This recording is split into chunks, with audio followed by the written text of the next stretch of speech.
આજે અમે વિશ્વામિત્રી સફાઈ અભિયાનનો 7મો દિવસ છે।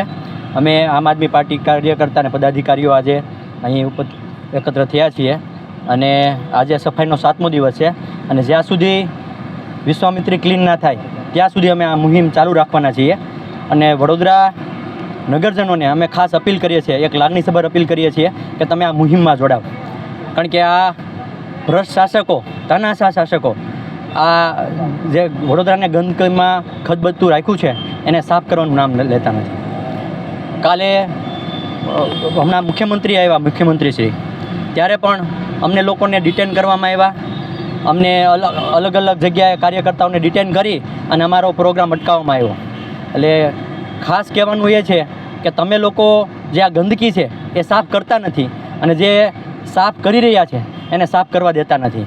એટલે એક લાગણીસભર અપીલ છે કે આ જે આમ આદમી પાર્ટીનું વડોદરામાં જે સ્વચ્છતા અભિયાન ચાલી રહ્યું છે એ અભિયાનમાં વધારેમાં વધારે નગરજનો જોડાય એવી અપીલ। આપણો પરિચય? પિયુષ રામાણી, આપ નેતા વડોદરા। 7મો દિવસ છે। આજે અમે આમ આદમી પાર્ટી તરફથી જે સાફ સફાઈ વિશ્વામિત્રી સાફ સફાઈ અભિયાન ચાલુ કર્યું તેનો 7મો દિવસ છે, પરંતુ તંત્ર કરતું તો નથી જ પણ અમને કામ બી નથી કરવા દેતું। પરમ દિવસે સીએમ આવ્યા, અમને ડિટેન કરવામાં આવ્યા અને એ જ દિવસે અમારા જેટલા સાધન સામગ્રી અમારી પાસે હતા બધી જ પોલીસ લઈ ગઈ છે અને હવે એ પરત આપતી નથી કે અમને પરત મળ્યા નથી। અમે આમ આદમી પાર્ટી અમારી કોઈ બીજેપી જેવી કે સત્તાધારી પક્ષ જેવી અમીર પાર્ટી નથી કે અમારી પાસે કોઈ મશીનરી નથી કે અમારી પાસે કોઈ ઓજારો નથી। અમે બધા કાર્યકરો ભેગા થઈ અને ઘરે ઘરેથી પોતપોતાના સાધનો લઈને આવીએ છીએ।